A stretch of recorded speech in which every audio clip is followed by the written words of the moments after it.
hear me?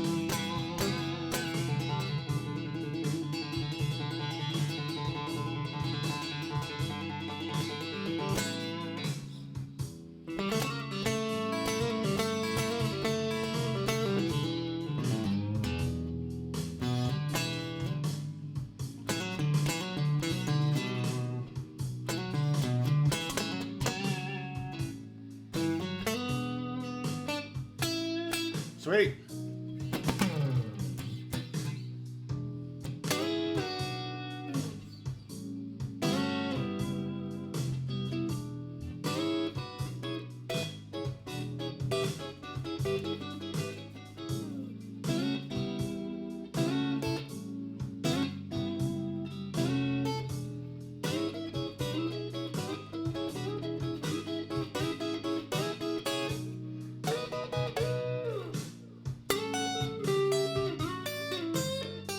Ah.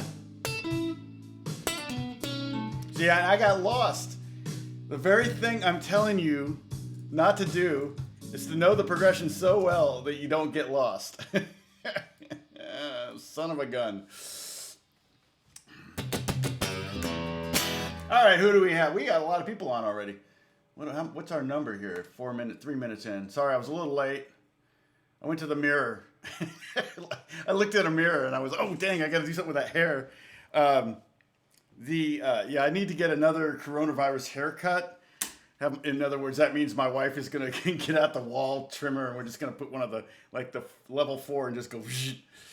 It seems to work okay. All right, so what's going on in our world here? This is our world. This is our little world. I see Kathy's on, and she's not going to be looking at the chat. Yeah, save your eyes, Kathy. Totally fine. Also, I was just talking to Bruce, and he's also willing to be made a administrator. So I'll have Dennis be an administrator, Kathy, and Bruce. So we have 3 administrators, so you can all race to approve or not approve comments. And then the other role, basically, of the administrator is to help me keep tabs if there are questions that are flying by there. Because I was just talking to Bruce just now. About the cigar box guitar he's going to make me, and thank you, Bruce, for that. And he pointed out the fact that sometimes these live chats get hauling fast, and I'm very likely going to miss something. So this way, if I have an administrator that can kind of, like Kathy's been doing, she kind of created that part of the job description herself. It makes complete sense because it's very difficult. I feel like it's really bad TV for me to be looking over here at the, I'm going to do it right now because I want to say hi to everybody. So Bonnie and Jim are here. Hey, Bonnie and Jim, are you in the same room or in separate rooms when you're watching the live stream? I would imagine there'd be some kind of echo or something because you wouldn't get it exactly at the same, yeah, it's Blues Day. Happy Blues Day. But I imagine it would be like some kind of delay. Zen is here. Ed is here. AJ is here. My scribe. Let's see. Paul Becker, my old friend, is here. Good to see you there, man.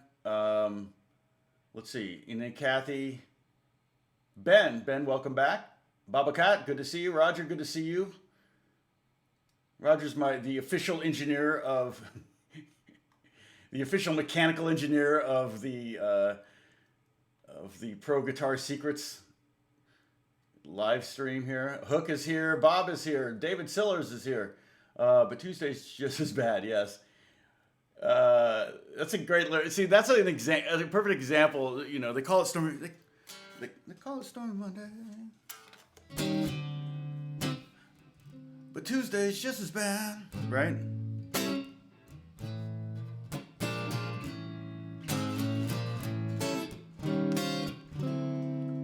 They call it Stormy Monday. And so they just sing the same lyric twice. And then they've got to have a third lyric. That's it. So they really have to have 2 lyrics. One that they repeat twice, and then it's 12-bar blues. So the first 4 bars is the one lyric. Then you say it again in the next 4. And then you got to come up with something on the third 4. So that's how to write a blues lyric. I think we did it in A, if I'm not mistaken, when I played in the blues band. I may have sung it. I just don't remember. Max is here. Okay, I don't want to miss anybody. Dan is here. Welcome, Dan. Good to see you. Kathy, you're looking at the chat. If I see you logging in on the chat, I'm going to scold you. Let's see. Jim Horst is here. Good to see you. Oh, gosh, I'm falling behind already. Dang. Um, let's see. Hook is used to Squire, almost identical to Tom's. Yeah, I love this guitar. I mean, it feels completely unrefined, but I love that. It just has, the pickups are awful and they're just great. Yeah, everybody was worried about you, Kathy. You know that. I hope you know that. Diane is here. Good. Peter's here. Gary's here. Gary, good to see you again. Moses in the house. Yeah, you're Moses. Gary is the what we could come up with. Yeah, yeah. Now Bruce is technically the carpenter of the channel, so that may make him Jesus. I don't know if he wants that pressure. So let's see. So here's Bruce. I'm gonna go ahead and make you administrator or moderator, I guess is what that is. So you're now moderator. So your name's gonna be Blue now. Don't let the power go to your head. Gary, yeah, there's Gary's. There's Na Na Na. Good morning, Na Na Na. From Deb Susan is here. I'm assuming Na Na Na, you're in Japan. Is that correct? Dennis is here. Okay. Yeah, Dennis, I was just telling. Or I was just talking to Bruce, and I'll have Bruce also be moderator. You guys can all race to the approved comments or not approved comments. Watch your comments. And, okay, I think I pretty much said hi to everybody. It makes for such great television. I wonder how different TV and movies are going to be in the future. You know, like, are they going to have periods in the movies where they're going to be stuck in, you know, in quarantine or something? I don't know.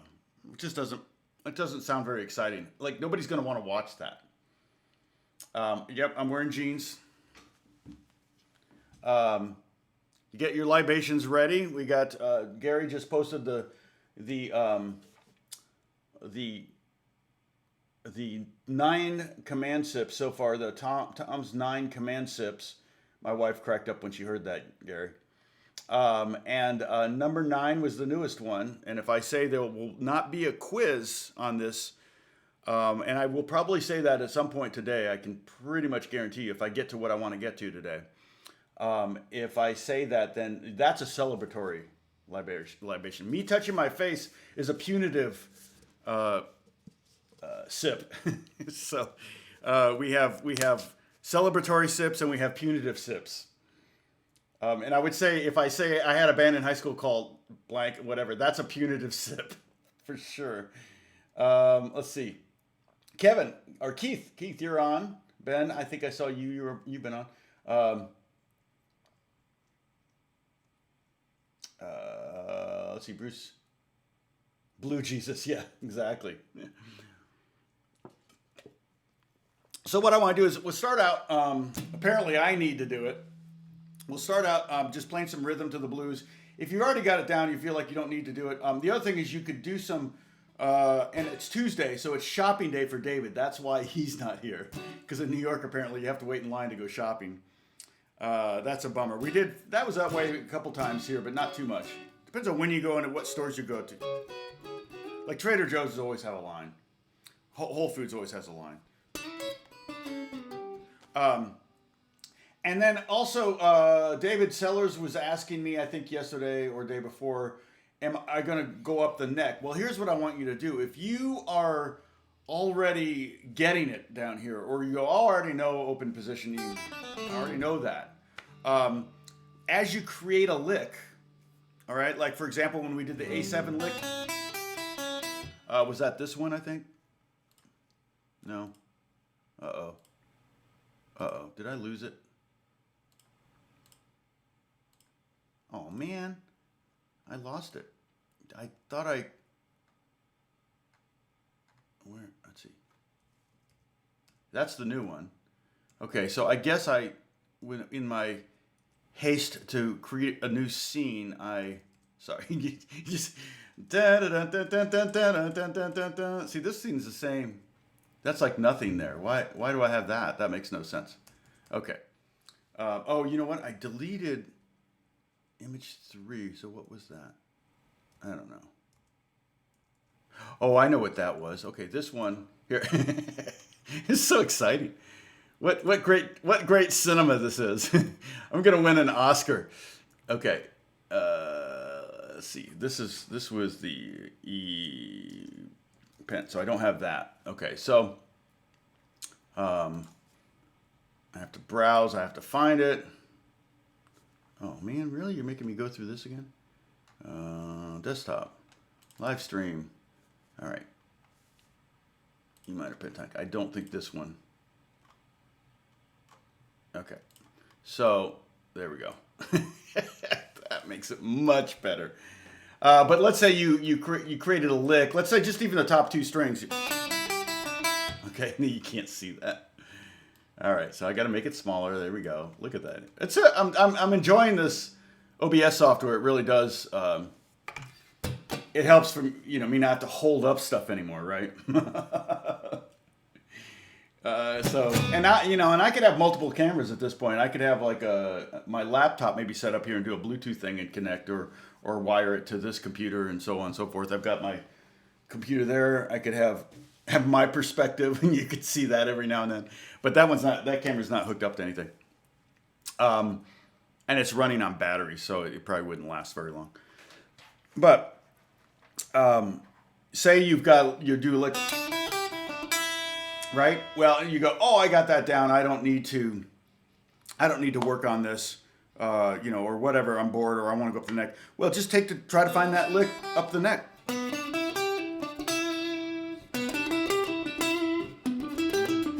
Okay, and that will set you up in different areas of the neck, and you can start learning to play up and down the neck. On the A7 one, remember we did this, and that's the one I can't find, which is weird. It should have been scene 6, so I'm going to have to add. See, it says scene 6 has.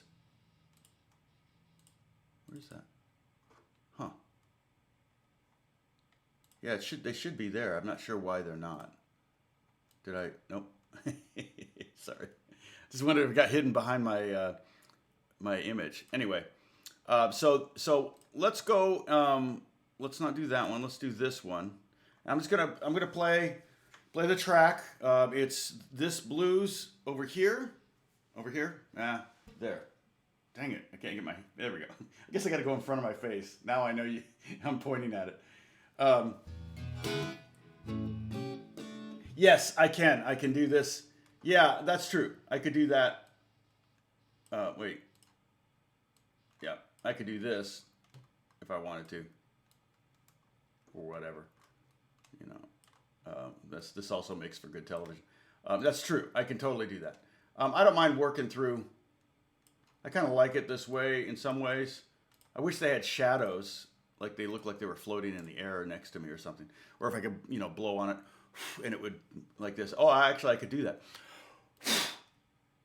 Oh. No, it didn't work.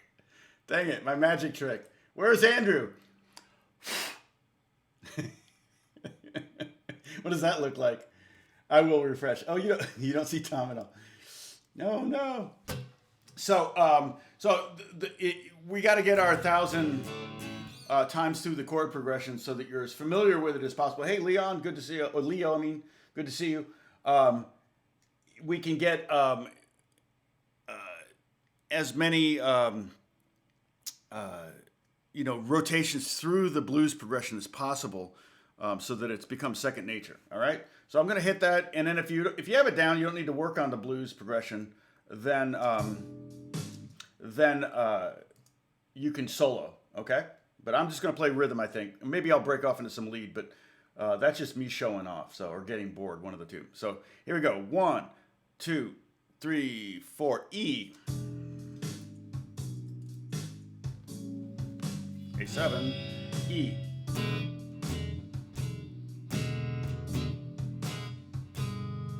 A7.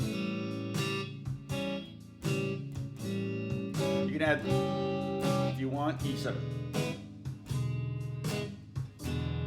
Oh, that's right, Cinco. Yeah.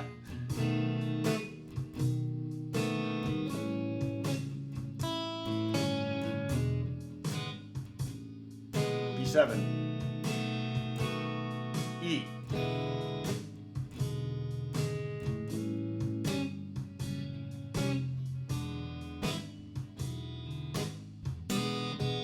Oh, you guys want to sip? I'll touch my face. That's one of the rules. E7.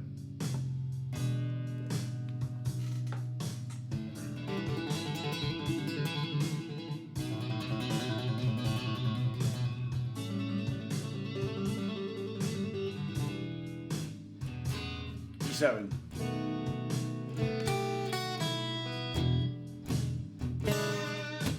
A7. And you can even use the, like I've said before, you can use the chords as part of your solo. A7. These two notes.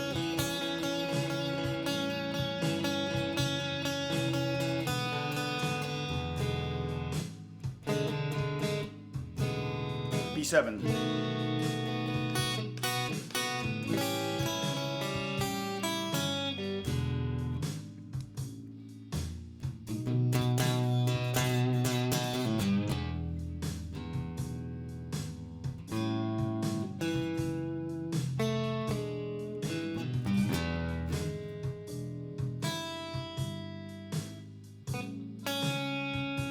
I'm in tune. Yep.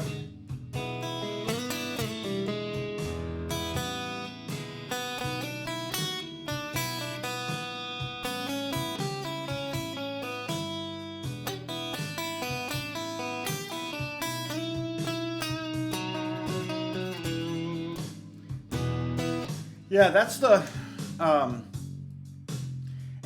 and again, just to reiterate, I know I say this every time, but if you're struggling with this, playing the chords or changing the chords quickly, and I keep saying this, I'm gonna bounce this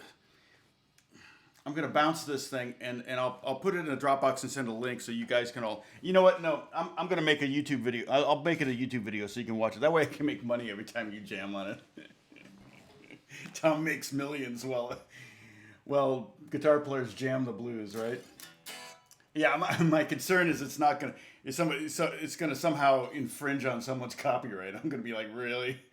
It drives me crazy. So, but the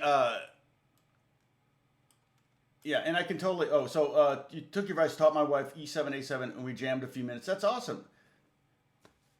That's great, Ed. That's so cool. Ed's hoping so Ed taught his wife the E7 and A7. He's like, I hope I didn't create a monster. Like, she wants to do it some more. I'm like, it's all right. Anytime the wife wants to do it more, I say yes.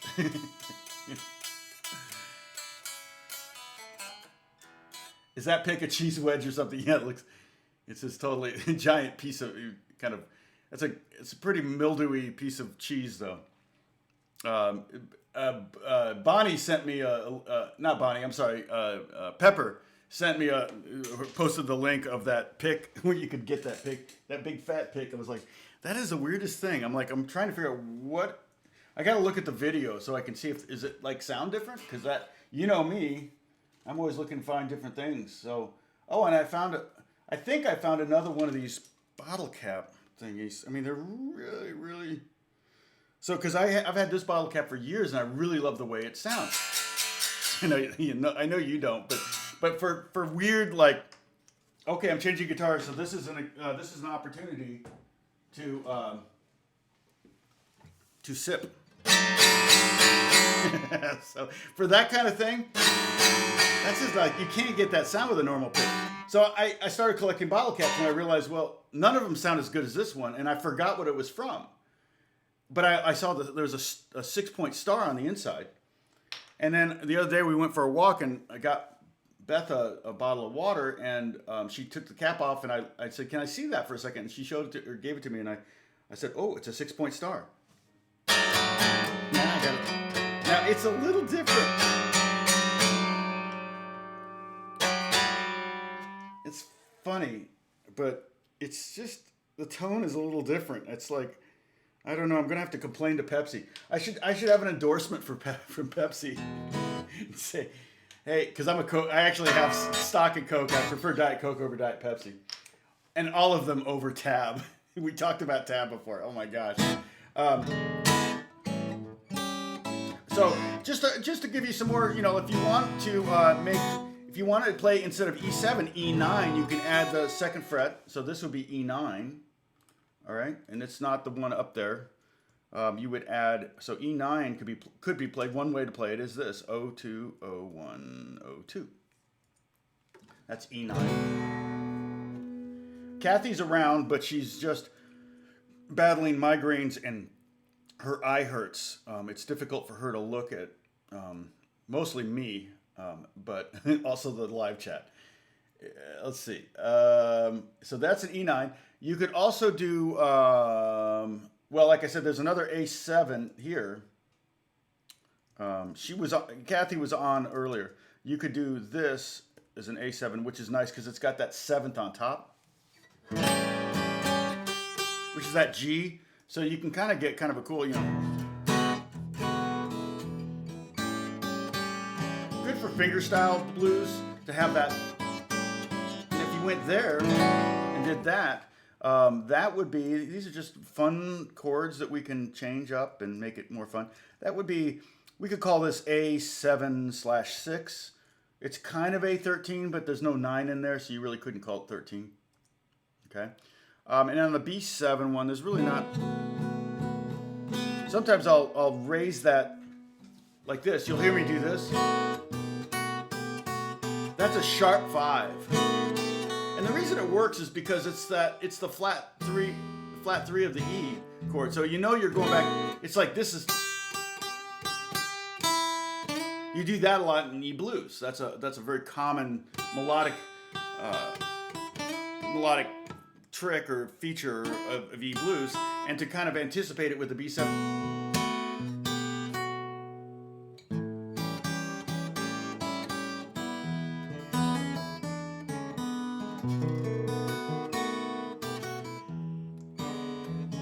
Kathy, stop looking at chat. Told you I was going to scold you. She's like really trying hard not to chat right now. She's trying hard not to type in ha ha. And Bruce and Dennis got her covered. No one said anything weird so far, so I don't think anyone's had to, you know. And if you guys moderate, oh, that was weird. Oh. Yeah, see, I don't know what any of that says. I don't know what B2 is saying.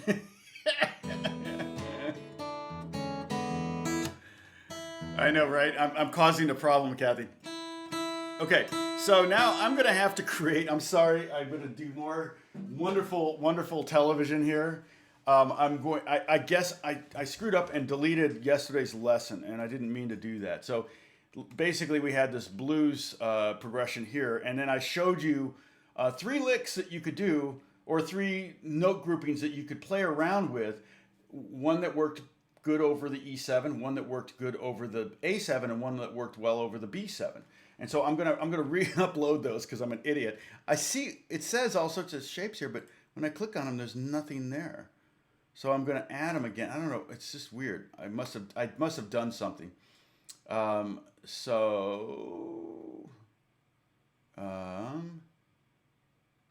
What did I call those? Hold on. I got them here in the live stream thing. Oh, I called it, okay, E7 lick. So here's the E7 lick. I'll get this one first. And it's just the top, basically the pentatonic scale. The open pentatonic scale, just the top 2 strings. Boom, there it is. So I grab this and drag it over here and make it small. Such great TV. You know, I should really just do that. Okay. Wow. Compelling. 5 stars. Sunday. All right, so now I got to add another one. See, it says I have a million shapes here. I'm just not, where are they? Or a million JPEGs or images. I'm not seeing them. Probably on your end, you're getting like 10 of these now. You've got like so many. Okay, so then I have the A7 lick. And that one was the one where we took that, the D string on the D note on the 2nd string, and we lowered it down to, I'm multitasking here, trying to talk and post licks at the same time. And here that is, okay. Try to make it the same size. So you remember this from yesterday, right? So we're gonna play around with this some more. But I mentioned Mixolydian scales are also kind of a jazzy way to play through the blues. Sorry, I'm making it all pretty. All right, uno más on Cinco de Mayo. Uno más JPEG. I'm assuming Spanish for JPEG is JPEG.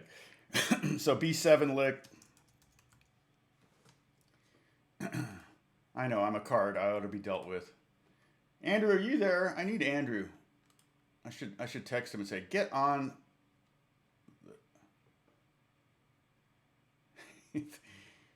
Okay, so that's the one I want. B7. All right, there you go. There it is. There's the third one. Drag that over here, make it a little smaller. Too small. Oops. Try to make it the same size, and boom, there they are. Okay. So let's just play these again. I'm changing guitars again so you can take another sip. That's one of the rules. That's neither a punitive nor a celebratory sip. I don't know what this would be. This would be, oh, I know. Okay, so there was one too that's not been done very often. Let's see, has B2 shown up again in any way, shape, or form? I don't see him. So okay. No, Gary. If you did, so Gary's saying, I may have rule number 10, thou shalt not point the wrong direction for thy graphics. You know, I'm learning now that if I want to point over to here, I've got to point to that door. And if I want to point over here, I got to point to the window. But I need to remember to use the opposite hand, which is, because if I point with this hand over here, you know, like that, and it's like, well, that's not doing it. Or if I go this, you know, right here, and it's like, this doesn't do anything. But I do it so often, you guys you would have to go to the bathroom so much that you would not be able to pay attention and get out of this whatever the heck you guys are getting out of this. Okay, so we have don't forget to hit the like button. Somebody always says. We got 41 concurrent viewers, 42 right now, 17 likes. Awesome. Okay, so the cool thing about these are that if you look over here, the top one here is for the E7. See, I should have written E7 on that little thing. And this is the A7 one, this is the B7 one, okay? I put them in order of how the chords are going to show up in the blues progression. So these four notes, oh, see, that's going to be a problem, isn't it? Now this is in my way. It's just a comedy. It's like I'm like a human clown car over here. All right. Anyway, for E, and you can even do this. Hit the E chord and then go. Try to make something out of that. Okay. And then for the A, you can take the.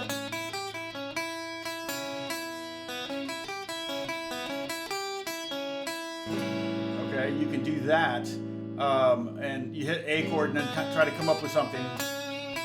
And if you already got this, or you want to take it to another level, you can think about what notes you're playing. So you can go B, D, E, G, B, C sharp, E, G, B, D, E, F sharp. And that's the third one, which is the bottom one, down here.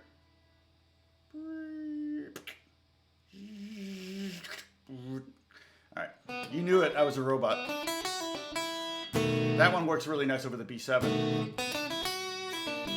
And kind of my point of showing you this is that, and the same will be true, you'll see it with the Mixolydian scales. And we're just going to do pieces of the mix. We're going to do 6 of the 7 notes in a Mixolydian scale. So it won't be a full Mixolydian scale. It'll just be the top 2 strings like we're doing now. But it'll be 6 notes total instead of, this is 4 notes. 1, 2, 3, 4, 1, 2, 3, 4, 1, 2, 3, 4. But we're going to do some 6 notes on here. And so we'll probably move our hand up to here like this. First finger here, third finger up here. You'll notice that you make it's a very one-note change to accommodate a chord. Like I told you before, if you're playing something that's like we talked about, playing over a simple chord progression in the key of C, you can just play C over it. If you land on a note and it doesn't work, like F doesn't really work over the, you know, if I, it doesn't really, that F doesn't really work over that C chord. Just know that if you go up one scale tone or down one scale tone, those notes almost always will work.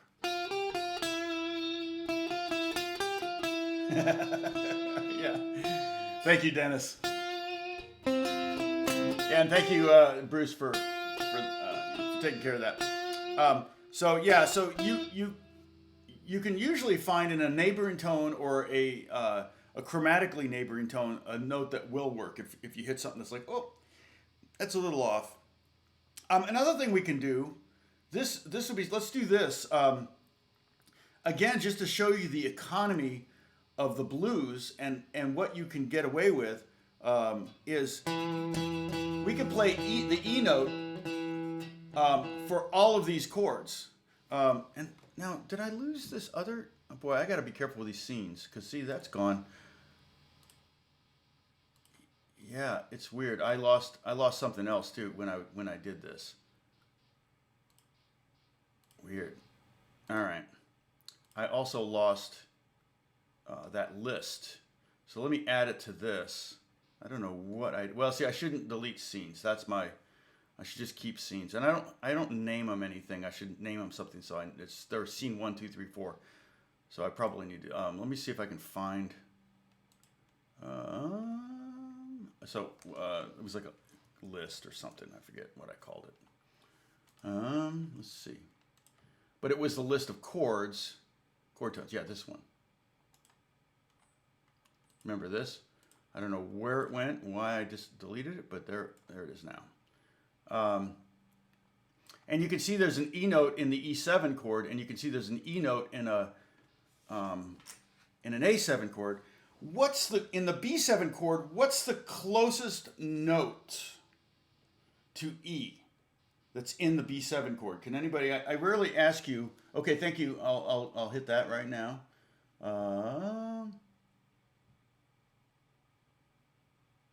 Oh, what's that thing above the 70s guitar by the door? The teardrop shape thing or the Telecaster thing? So, sorry. You're talking about over here. Actually, that bottom guitar is from the 60s. The teardrop shaped guitar is a gold tone Irish bouzouki. Kind of, yeah, D sharp, exactly. So we could also go up to F sharp, but D sharp is the closest note. So we could play the whole blues for 8 bars.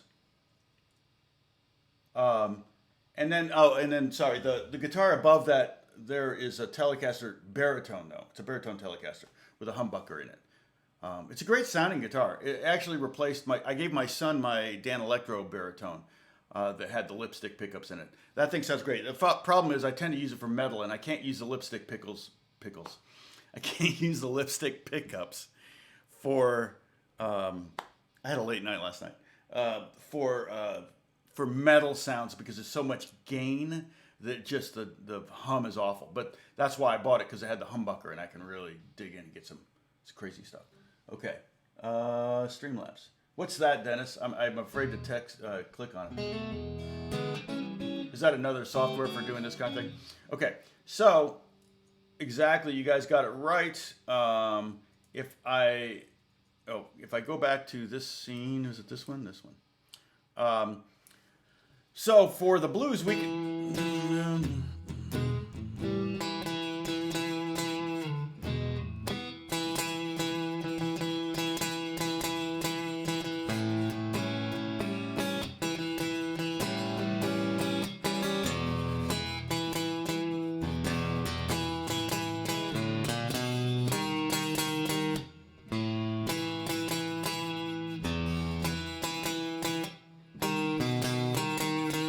So you can see, I literally could get away with playing the E note for 10 of the 12 bars, and on the B chord I could accommodate the B7 because the E is going to sound a little weird, you know. It didn't sound that weird there, but kind of sounds weird to have an E there. or if I did it like this, it's just kind of doesn't. It's anticipatory because you know that the E chord's coming back because we're playing E and blues in E, so you can sell it. I mean, I know guitar players that will sit there and just, some of the greats.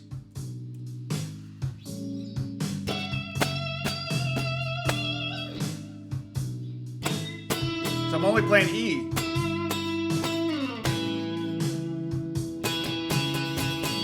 It'd be another good exercise to try to find every E on the neck and play it. Now the D sharp. E over the A7 chord, and then back to the E chord with the E, and then back to the D sharp. There's another E here.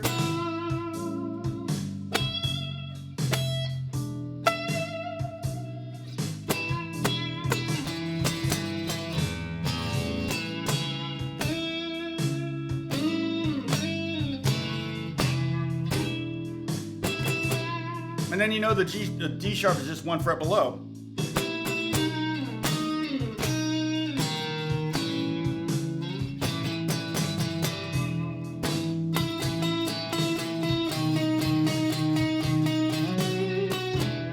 So that's a good exercise too. Is to in fact, I was just talking about this with a composer friend of mine. Remember we talked about all we talked about the rules and the rules of music theory and things like that, and how you have to follow like no parallel fifths and stuff that you learn in music theory, but really don't at all apply to guitar. But one of the things that you learn in music theory is called economy of movement, and it's funny because I didn't know this, but the reason it became a rule, in the 1700s, 1600s, 1700s. But when you have 4-part harmony, let's see how I can do this. 4-part harmony. You got 4 lines, and you've got 2 that are pretty much fixed. Like there's the soprano line is the melody. So whatever the melody is, that's what the sopranos are singing. And then the bottom line is the bass line, and the basses are going to sing the root, or if it's a third in the bass, or first inversion, second inversion, third inversion, whatever. That's what the basses are going to do. Summit, can you play a strumming for me? Oh, like one of my strumming lessons? We may start doing some strumming lessons too. Yeah, the wooden shaped guitar, that is it sounds like a bass mandolin.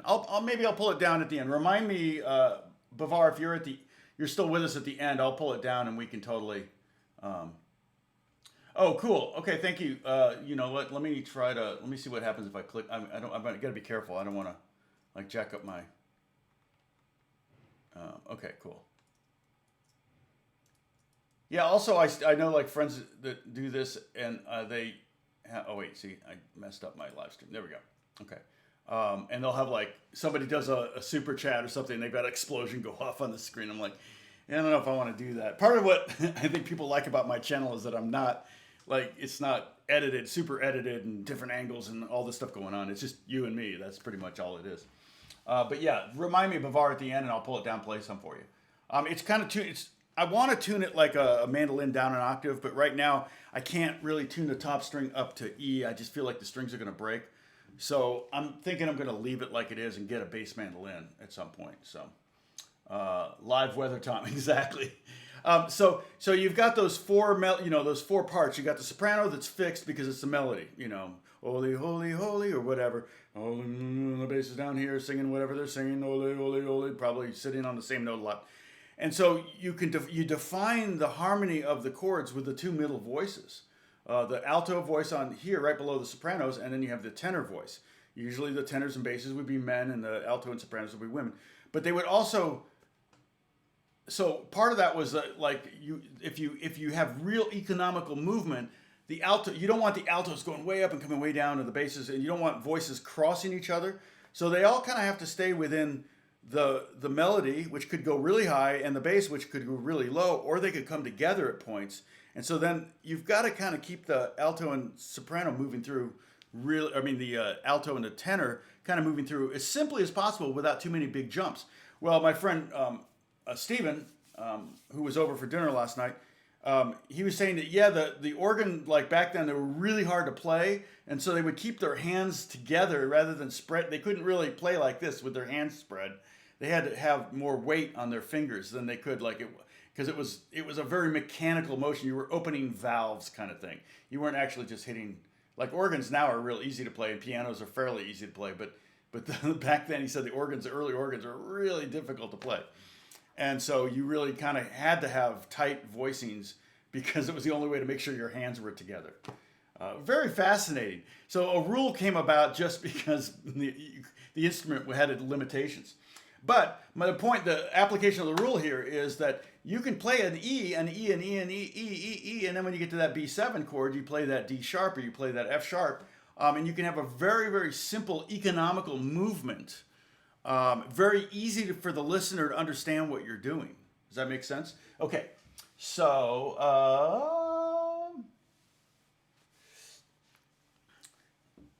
oh wow, it's 3 a.m. in Japan. Holy cow!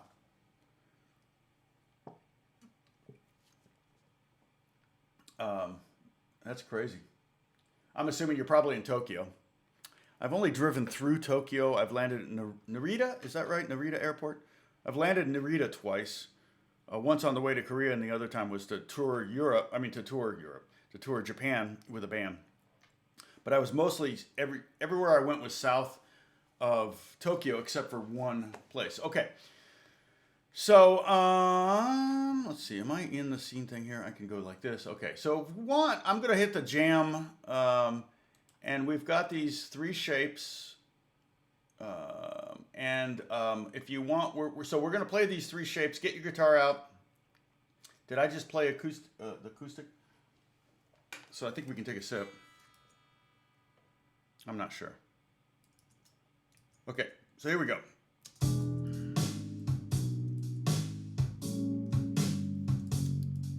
We turn down a little bit. Okay, so over the E, that lick, the first lick. Oh, sorry, now that's E. Okay, now the B lick is the bottom one.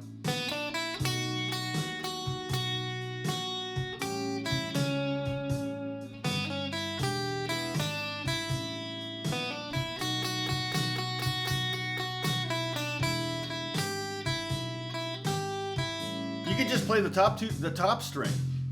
So you wouldn't change.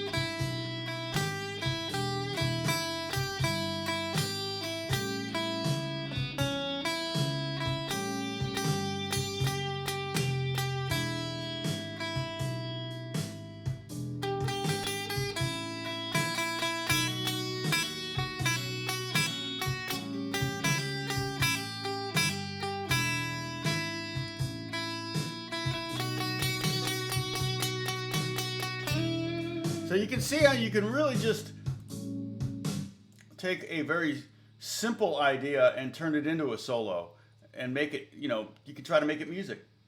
So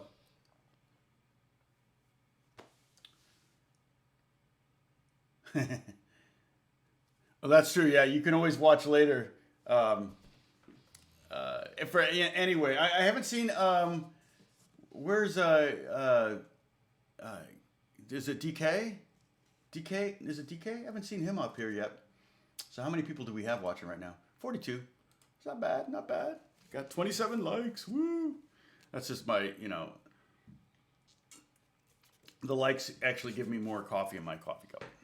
Okay, so let me go and, I wasn't sure, I wanted to do some review. I wasn't sure if we were going to get to this, but I'm gonna go ahead and go to it. And so what I'm gonna do is, I've got here, tip this, all right. So now we got more notes. We have, I can put this right here for now and make it really big. So remember the formula for the Mixolydian scale was whole, whole, half, whole, whole, half, whole.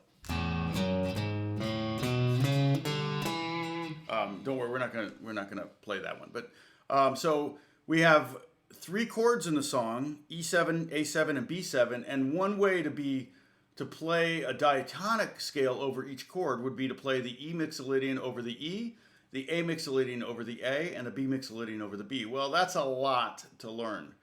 To learn all the E's Mixolydians up and down the neck, all the A's up and down the neck, and the B's, that would take a long time, and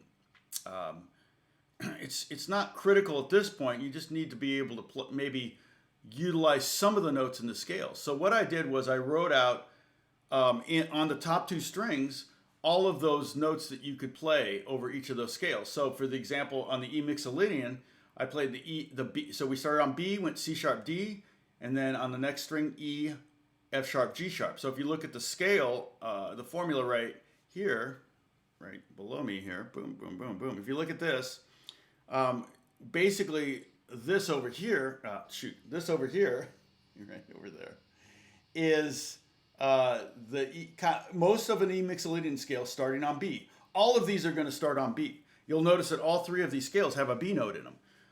So for the first lick up there, we can play, and you can see my hand still, I think.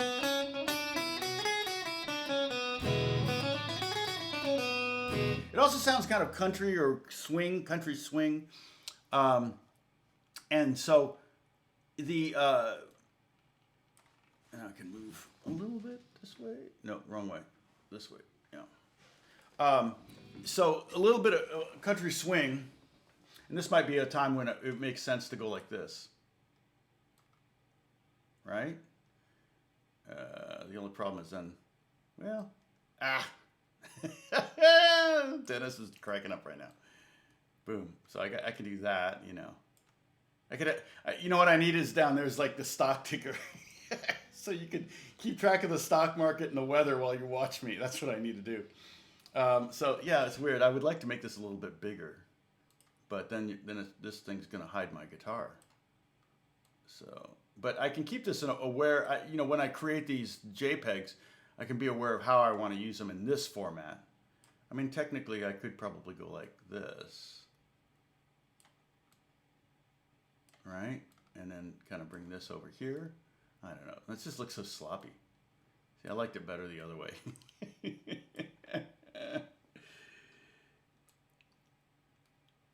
And Dave, do you mean by extended blues scale like up and down the neck? Yeah, I would never make it as a Weatherman, Jim.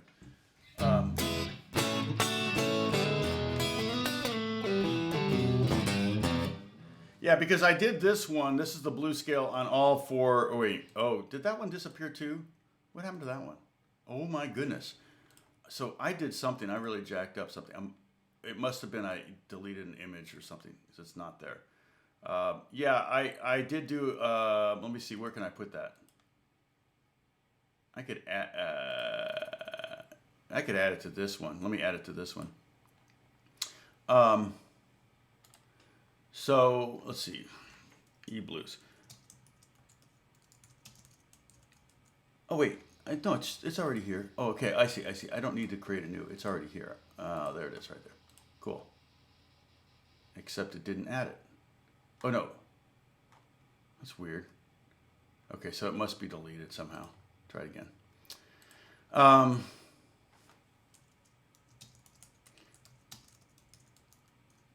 Whatever. Scale. Okay. And I'll try to upload these. Okay. 2. All right. So, yeah, up and down neck. Yeah, and that would be more advanced.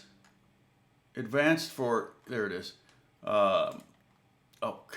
I had it and I deleted it. Tell you what. Wait, where is it? Is that it right there? Oh, no, here. All right. Okay, I have to hit, okay, there we go. So there's the E minor pentatonic, and here's the E blues right there, with that extra B flat added, the flat 5. Yeah, oh my gosh. Would I have fun with the green screen or what, old man? Okay, so yeah, learning the scales up and down neck. But that's kind of what I was saying. Like, you can do that in a sense on your own by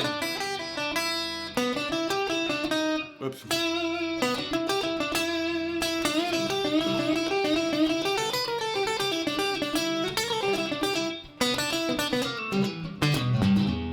But we could do that if we wanted to continue in the blues. If I were to go longer than 10 days, we probably would get to that. I'm not sure what we're going to get to next, but that would be probably, I guarantee you, if I would run out of stuff to teach on the blues if I went too long. So this thing, so consequently, I could make these a little larger, maybe. I don't know. Bring them in so that you can, if you've got a smaller screen or something. So the idea here, though, is to basically give you notes, the Mixolydian scales on the top two strings right here. Oh, that's the A mix. Yeah, I want this one here. So first one should be E. So let's play that together. Open B string, then first finger on the second fret, and then second finger on the third fret. Open E, second fret, fourth fret, and then back down. See, there we're getting a G sharp, right? Before we had a G natural. Now we're G sharp. So this is going to be happier. This is going to be a little bit more in the key, in the pocket, jazzier, country, more like country swing. Down to the F sharp, open E, third fret, second fret, open. And you could do this too, just so you can kind of start to hear how it fits over the E7 chord. You hit the E7 chord and go.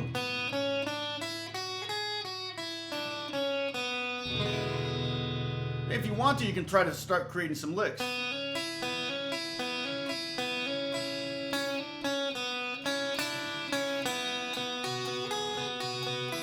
I'm out of tune though. There we go.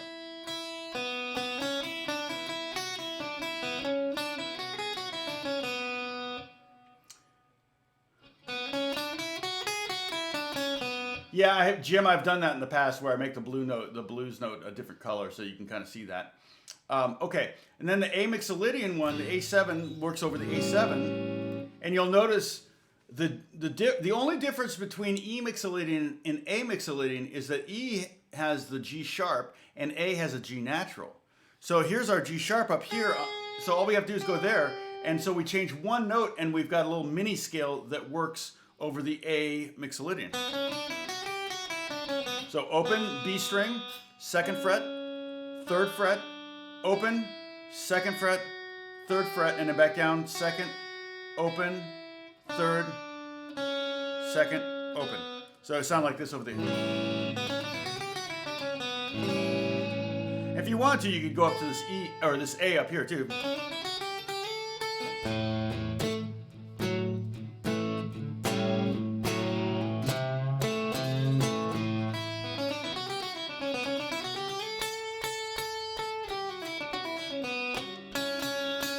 And then, you know, again, if you remember the notes in the A7 chord, which are A, C sharp, E, and G, you know that those are the four notes that make the best landing notes if you're going to sit on them for a minute over the chord. So like the third, or the E, or the G, or the A. So you know, learning as you go the theory of the chord tones is also helpful for creating solo ideas. However, you'll probably naturally discover them without knowing any theory because it's what sounds best. Okay?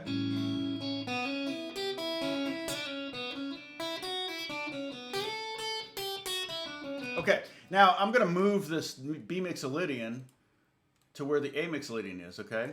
So check this out, because I want you to see really the difference between E Mixolydian and B Mixolydian is also only one note. The difference, E Mixolydian, we don't want to compare A Mixolydian with B Mixolydian because there's two notes difference, okay? And we can, but it's not as critical. And actually, the B in practice on these examples here, the B Mixolydian and the A Mixolydian are both very symmetrical, whereas the E Mixolydian is asymmetrical. So, but you'll notice on the B Mixolydian, it's the D note it has a D. In E it's a D, and in B it's a D sharp. So the only difference between E Mixolydian and B Mixolydian is the D note. In E, it's just a D natural, or D. And in B Mixolydian, it's a D sharp. Now, I did these late last night. I can't believe it was like 1:30 in the morning when I did these. I'm so glad they actually tried. And you notice this time I put the little scale names in the diagram. So the B one was open, second fret, fourth fret, open, second, fourth fret, or second and fourth fret. So it's 0, 2, 4, 0, 2, 4.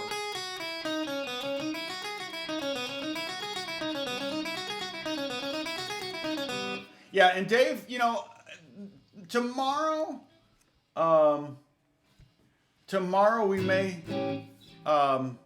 we may actually do that. I may show you. We already did it when we talked about the pentatonic shapes when I talked about the caged method.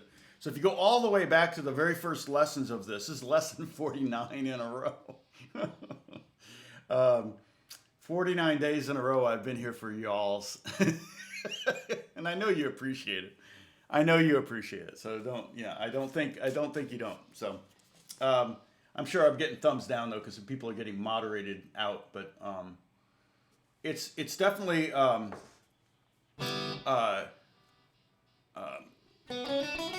it may be something I may hit tomorrow where I'll go to the next pentatonic scale, Dave, up here, because I love that. Actually, it's my favorite. More so than the...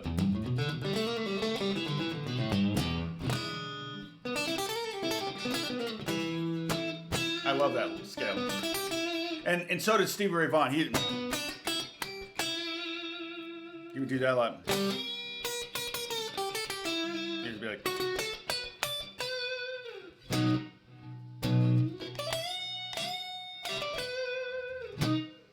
I mean, he would camp out at the pentatonic number 2.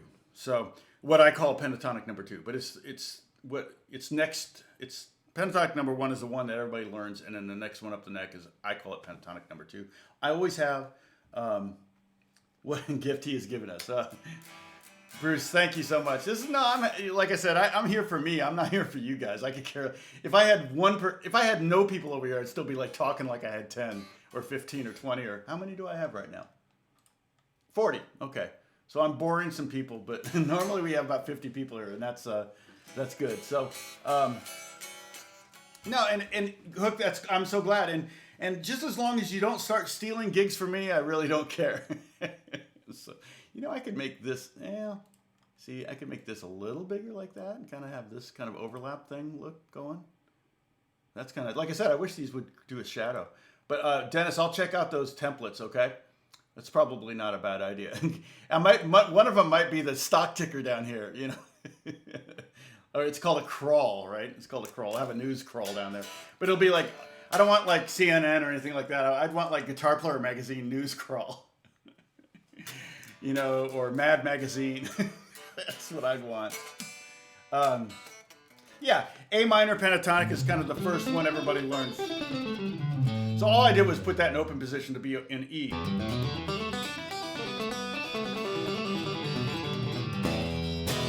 And if you've been playing a lot of pentatonic scales up and down the neck, the open one is almost harder because it's weird to not have your finger down on a string. Like you're playing open strings and your hands want to be doing something and there's nothing to do. This is just really affords us a real simple thing that we can all do. You don't need to have a super amount of dexterity. Okay? So, here we go. I'm going to play an A7 chord. I don't know that today we're going to get to, for one thing, I forget who was asking me about the I got to get to the the Irish Bouzouki. But I don't think we're going to practice these over the jam track yet. Okay, so let's get these down. I'll upload these to the Discord. Let me get the Discord tab thing.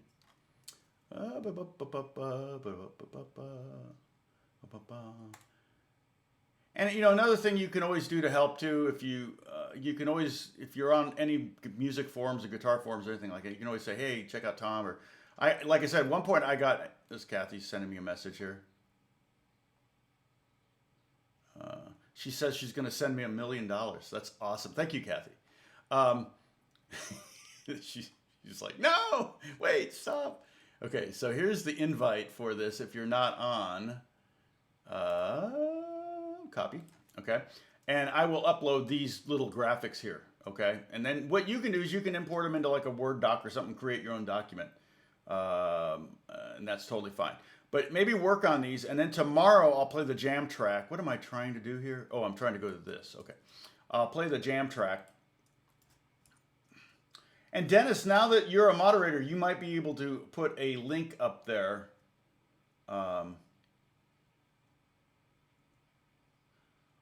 Wow, Dave, I'm impressed. Oh my gosh, you must have nothing to do. But thank you so much. I appreciate that. So today I'm just going to play a chord, and then let's play the scale, and then I'll play a chord, and we'll play scale. So let me put these back in the order I had them in before, which is the B last and the A second. Okay? So boom, boom. Yeah, you're part of the family now, Dave, whether you want to be or not. And we're going to have a family reunion at some point. And the numbers are down. Maybe that's because people are able to start going shopping and things. I don't know. In California, they're actually going to open stores, but you have to only do drive up. You have to order stuff and drive up. But I think the main reason for that is so that they can start hiring employees back. So let's see. Go there and here. Too many windows. Okay, E7 chord. Open, second, third, open, second, 4, 4, 2, open, 3, 2, open. Okay, A7. Open, second, third, open, second, third, third, second, open, third, second, open. You're, yeah, I need work on my screen feng shui. No, I knew what you meant. Yeah, so I'll Peter, I'll upload those to the Discord, to the homework section. Or I think what's that page called, Kathy?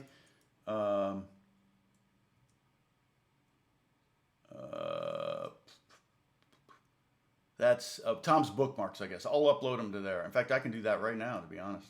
Nothing's stopping me right here. Okay, so click. So they're going to be at, yeah, because I already did the other 3 or the other 4 from the other day. So there they go. Upload, upload, upload, upload. Boom, done. So more great cinema, you watching me upload JPEGs to. They actually may not be JPEGs. They may be pings. I think I just did screenshots. I didn't convert them. So hopefully they'll not be too big of files. I apologize for that, but I just did screenshots and then renamed them. Let's see. Tell me more about playing the blues in open G versus open D. Which one is better? Homos.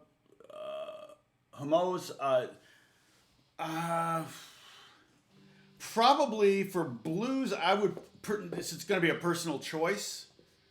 I would probably play in open G if I had to choose between the two. I feel like open G would be a little bit easier. Again, it depends on what key you want to play in. If the song was in D, then I'd probably go with open D, because you're not going to be wanting to play a lot of bars and stuff like that. But probably the chances are you're going to be playing slide in those. So that's a personal choice. So some people really like playing in open G. It just depends on the key of the song. So you've got, those are 2 radically different keys for singing. So if you can sing a song if it's song's too out of your range in D, move it to G, and it probably is going to be right in your range. So then that would determine which one you're going to play. As far as doing licks in either one, it's difficult because I don't really have. I can play slide in open G and open G, no problem. But when it comes to actually doing like licks you hear like this, I would just play in standard. There would be zero reason to go into open tuning in that situation. So the only reason I would play open tuning in a blues context would be to play slide. I mean, and I might play rhythm. That would be no problem. In either tuning, rhythm's no problem. But playing what licks I hear in my head that I've been playing for years, and those would all be almost impossible in open tunings. So I would not go to those, if that makes sense. Hey, here's Iris here. Oh, so you're still working late nights? Okay. Are you in Australia, Dave? Because you said mate, and I just, my Australian friends always say, thanks, mate. Which means it's very late there. Just like in, na is in Japan, the time there.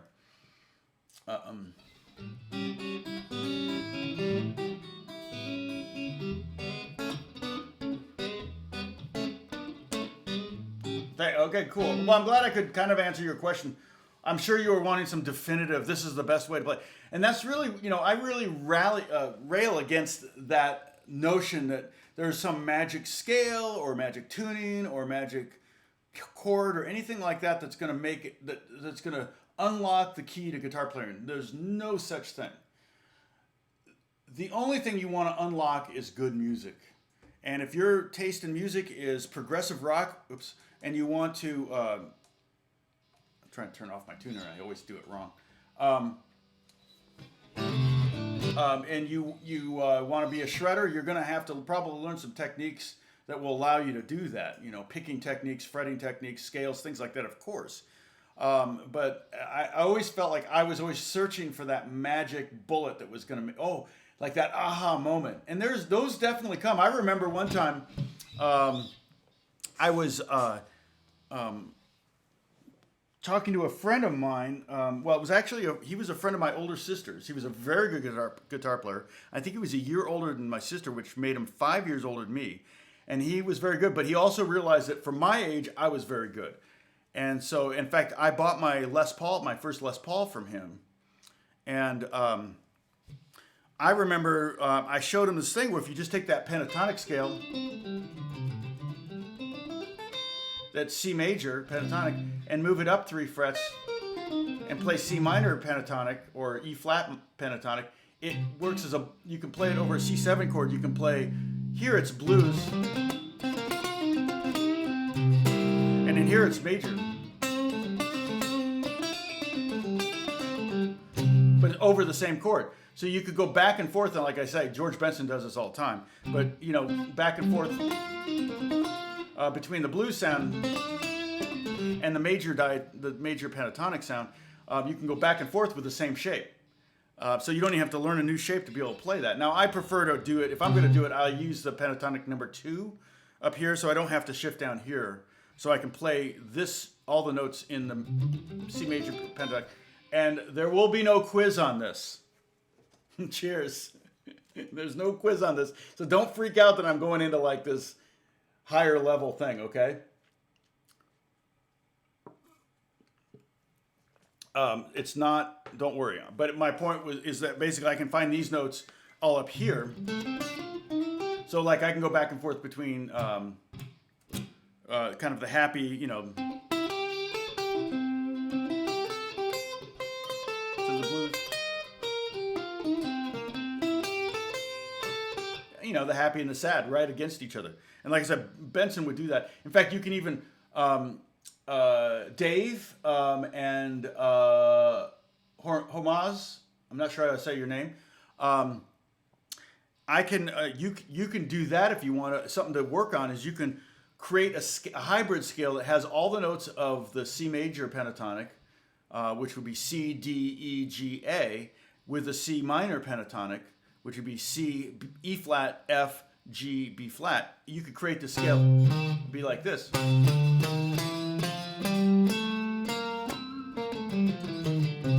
Right? Now that's not a magic scale. I would never sit here and in the blues go, oh, I'm a soloist. Woo, listen to me. No. I would never say that. But what you've done is you created a kind of a template from which you can pull notes out of and be both in the major sound and the minor sound at the same time. So for example,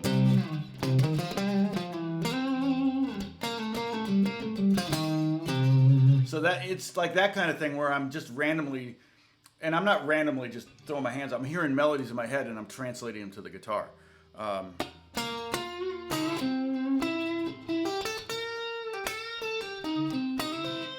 So all of that is combining those two scales together, if that makes any sense. Okay. So no test on that, no quiz on that, so you don't have to worry. Okay, so back to this Mixolydian thing. Let's play the A7 chord. And the A Mixolydian, little chunk of A Mixolydian we can play on the top two strings in first position, open position technically, is 0, 2, 3, 0, 2, 3, 3, 2, 0, 3, 2, 0. Yeah, Angus Young definitely would do that all the time. All the time. Yeah, it's hard to do fast. Because again, like I said, it's open strings mess me up. Another little thing you can do too if you want to is, instead of picking straight on like this, is to turn the pick a little bit, like a 45-degree angle. Instead of getting this sound, you get a more round sound. Hard to hear, but okay. Yeah, Hook, you have no idea. Now, I'm not advocating alcohol, but it's funny. I didn't start drinking till I was in my 50s, and I don't drink. I'll have a beer every now and then with sushi. Oh, so good. A glass of wine. I don't like the taste of wine. I envy my friends that are wine connoisseurs. I really, really, really do. I mean, they'll like spend a fortune on a bottle of wine. They get all excited about it, and they'll open it up and give me some, and I'm like, I actually like the $2 Chuck better. So that white wine is really nasty to me, but you know, some people just love it. And so I didn't drink at all when I was younger because my parents drank a lot, and I felt like as a kid growing up, they maybe were alcoholic. And so I just kind of got in my head that I wasn't a teetotaler. Wasn't offended if anyone else wanted to drink. When you're in the music business, you really can't avoid it. When you're playing frat parties in high school, you can't avoid it. The thing I noticed, my wife actually likes it. You know, when I've had a glass of wine, a red wine, I go from having 10 things in my head at a time to about 3. It actually is really good for my, like, just to be able to get to that place. One glass, that's all I need. I'm not like a lush. Now, my friend came over and he brought this last night. And one glass of this, and I was like, oh my goodness. And he gave me this last night. That's actually really good bourbon. And I'm not a connoisseur. Again, I mean, I can't tell the difference. But for some reason, last night when I had a glass of that,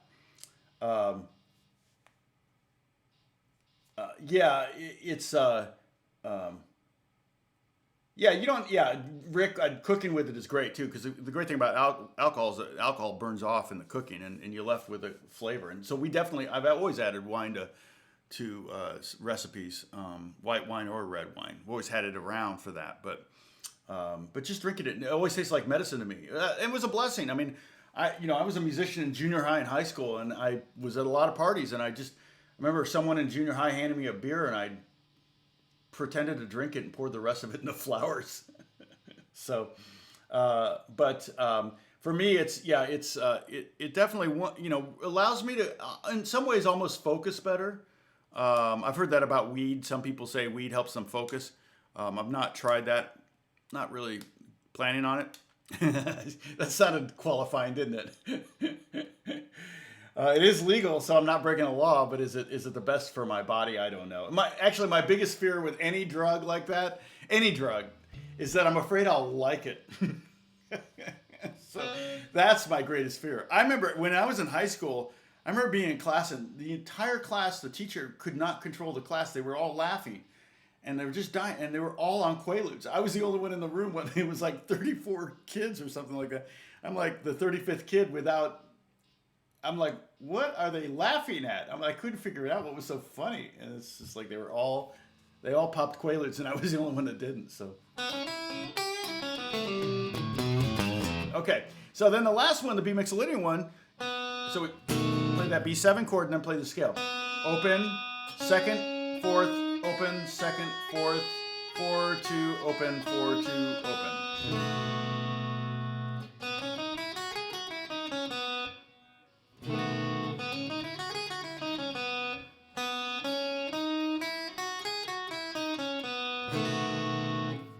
Short story. Yeah, that was a short story, wasn't it? So on this scale, the open B string is in the B chord. The 4th fret, which is D sharp, that's in the B chord, and then the F sharp is in the B chord. So if you're playing this and you go,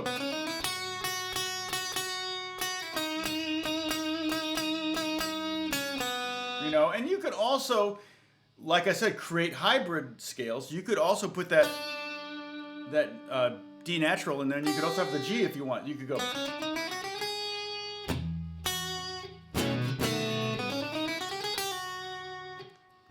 That sounds very, very Texas swing or that kind of thing. Yeah, California. You ever see the movie Bottle Shock? It's actually kind of a fun movie about the California wine winning the first French, like the blind taste test in France, and it was the first time a California wine ever won, and it was like the beginning. I think they won the next 20 years or something like that. It was the beginning of the the California wine dynasty. Huge.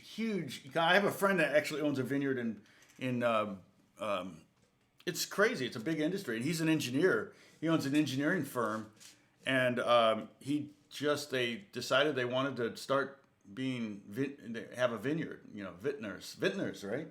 That's the word. Dachshund instead of collie. Oh, what's that, Rick? Yeah. Let's see.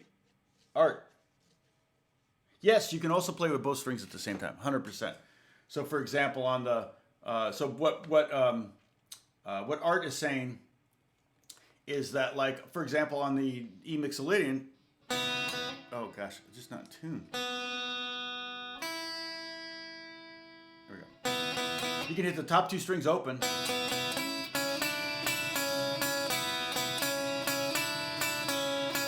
And just play the notes on the B string, that first example right here. Okay. And so I could do that. So I'm playing the notes on the B string with the E string ringing out, or I could play the notes on the E string with the B string ringing out, and it sounds like this.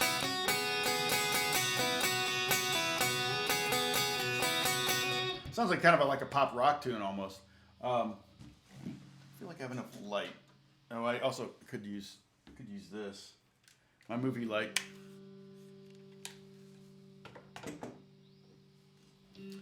And then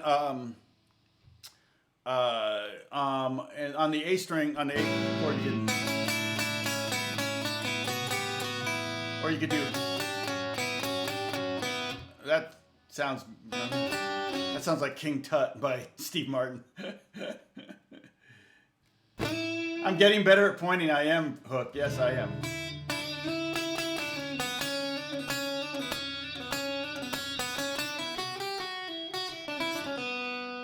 And then the B one is good because you got the B string. You can go.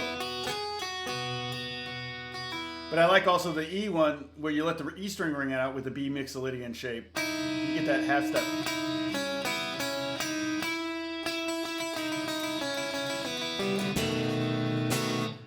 But they're not. That's not particularly blues. I don't know.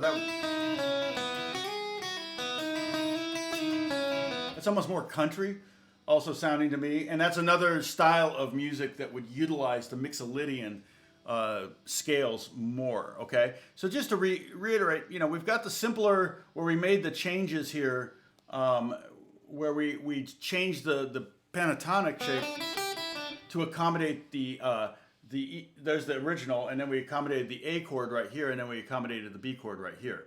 And so that is Vignon. Peter. Thank you, Peter. Oh, Rick. Okay, yeah, we got 93 today, I think, but it's in the house. It could be 110 outside. Without the air on, this house rarely gets over 80 degrees. It's so well insulated. The house is really well built, so yeah, I'm pretty happy about that because we haven't hardly turned on the air at all. Not this year, hardly at all. Okay, so let's see. Shaggy dog stories. I knew a joke about a shaggy dog, but I can't remember it. It was a shaggy dog joke.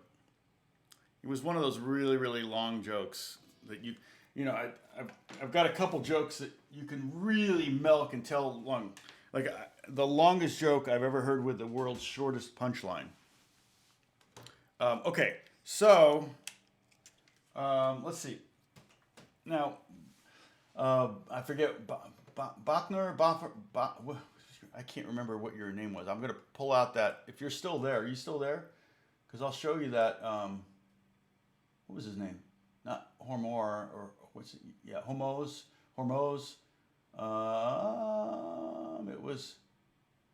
It wasn't Bakucat. Who was it? It was asking about the. Anyway, I'll pull it down now. Oh dang, Rick, that's crazy. Well, I'm gonna go outside today, and I'll turn on this light, see if that helps.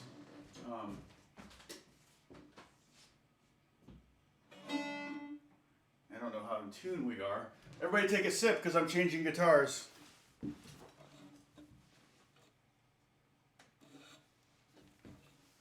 And hard to play. It's like, what?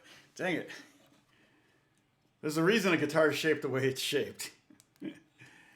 And so I probably should put a strap on this thing. That would make most sense. But I've used it on a session here a couple times.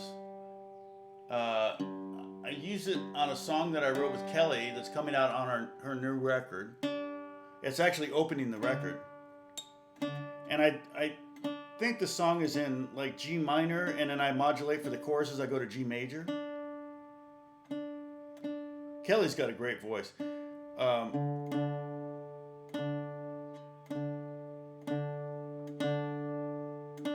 So it's tuned to G, D, G, or no, D, G. Is it A? Yeah. A. And then D. Almost exactly an octave below a mandolin, except the top string isn't E, it's D. And I should try to tune it up to E and see if it holds, but it just feels like the strings are so tight. Because if I had this tuned like a mandolin, I could play scales on it without having to think too much. Because I know how to play mandolin enough to play some scales. So it's kind of got a dad-gad sound to it. Yeah, it's like trying to hold, and at least the back's not round, it's flat. See that? So it's pretty flat. It's not like my oud, which just constantly goes like, and my lute. You're probably supposed to hold it something like this anyway. So there's a major, that would be a G major chord. So it'd be like almost a dad-gad sound of G2 chord.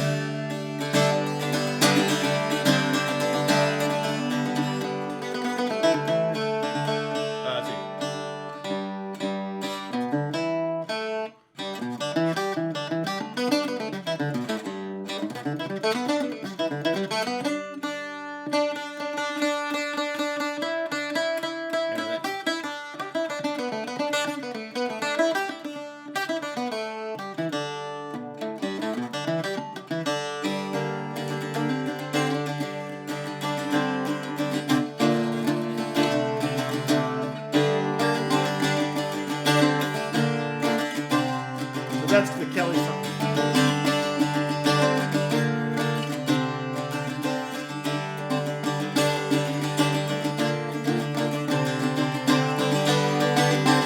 And then it goes to G major for the chorus. So yeah, she kind of wrote this. She's a great singer, and she kind of wrote this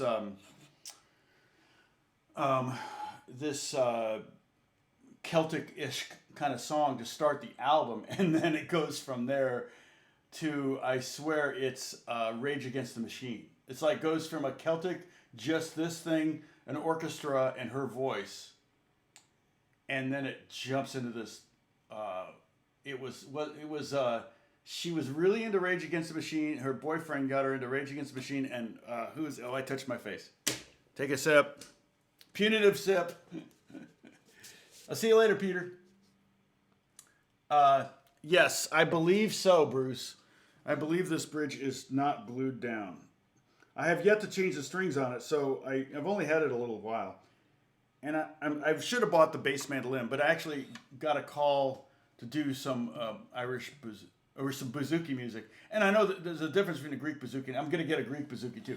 I have so many of these things. I'm actually going to have to get more hangers to put them on the walls. I can't really put them by the speakers because they'll resonate sympathetically, but like mostly I put them down the hallway. So I may have to start putting them up in the bonus room, the amp room, or I don't know. I'm running out of spaces to hang guitars, so we'll see. But I like the weird instruments. I really, as a rule, like to have out because I forget that I have them. And I've got a guitar. I've got a new one coming today. In fact, what I may do is not open the box until. I mean, if I hear the doorbell ring, we may get a Tom leaves the room sip, which I would call that sip. So we have putative sips. We have celebratory sips, and that one would be a kill the time sips, because if I leave the room, I'm gonna need. I have a room that has amps in it, so another room. It's kind of the third. This is like the third bedroom, so it's like the fourth bedroom is the amp room. I do not humidify. I humidify in the cases that Gary. I have a humidifier in my bedroom for my nose. This summer I might humidify a little bit. Put a humidifier in this room and run it every now and then, but you just got to be careful. You don't want to over humidify.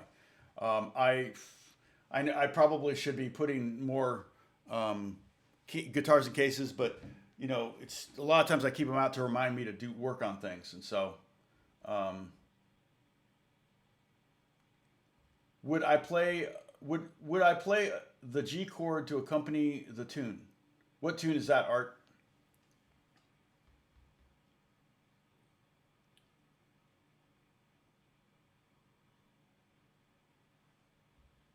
Oh, I see. Oh, wait. So Art asks, it could be pinned but not glued. Some like wretches. Yeah. Usually, what I will do probably when before I take the strings off, Bruce, I told you about this earlier, where my guitar tech does this on my mandolin. He takes white out and puts a little dot in two opposite corners, so that you can put if the saddle, movable saddle is touching those, then you know it's intonated. You know, it's where it's supposed to be. Because you run the risk of those floating bridges, and when you take the strings off, everything's totally out of tune, and you got to figure that out. And it's hard because they're hard to move when the strings are tight, but it's hard to intonate when the strings are loose. So it's this kind of catch-22. You typically have to tune everything up, intonate, and go, oh, okay, I'm a little sharp, so now you got to loosen the strings, pull it a little bit, and then tighten them up again, and then check the intonation. Oh shoot, now I'm flat. I pulled too far. So then you got to try to move it a little less the other way. And then, tighten the strings back up. It's a pain. So if you can have little marks on there, it really helps. The tune you were to play last. The one I play. Oh, you mean with Kelly? I touched my face again. Yeah, that was. I see. Do I end on a G chord? No. Let me see if I got your question right. You're talking about compositionally.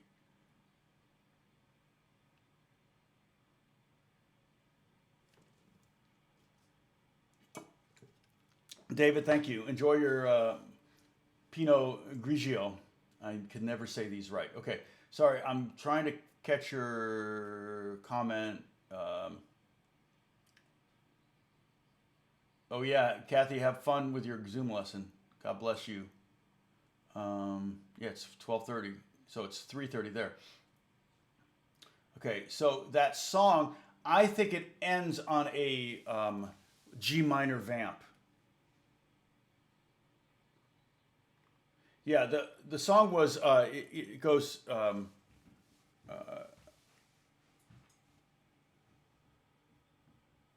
Oh, Bob, of all of my stringed instruments, past and present, which is your favorite? Probably, a favorite to play is probably my white Strat, which is in the gig bag right now. And then I really, of course, really have I really like, my first electric is cool, means a lot to me. And then the one I bought for my, the guy that led me to the Lord, that the Gibson 175 is really kind of important to me too. But yeah, on that song I did, if you're talking about that song I did with Kelly that's on the new record, it's not out yet. We have to go back to Austin to do some just do some vocal fixes, add some stuff. She may go, I may not go with her. We talked about both of us going, but it may just be her. I don't really need to be there. I mean, I'm kind of the producer, but then she hired another producer to do all the mixes and everything, which is totally fine with me. But that song ends, I think, on a G minor vamp, and then it goes to a D minor thing. So it starts in G. The song starts in G minor, but the choruses are in G major. But then it ends on a kind of a string vamp thing. Yeah, it was like. Sorry, I'll pick that up again. It was a very Led Zeppelin sounding kind of thing I did, and the strings on top just sounded amazing. But I mean, I wrote the string part, so I guess I'm just blowing my horn right there. But it's like.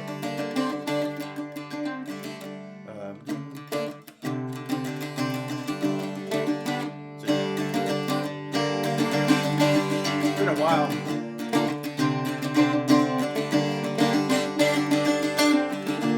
See you later, Ben.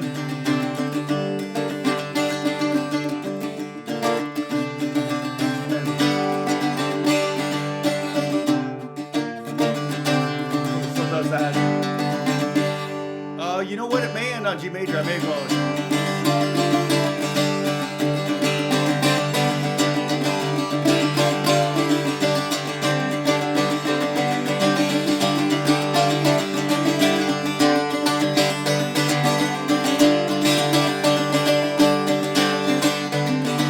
Something like that. So it actually ends on a G Mixolydian thing, and the strings are going crazy, and then that goes.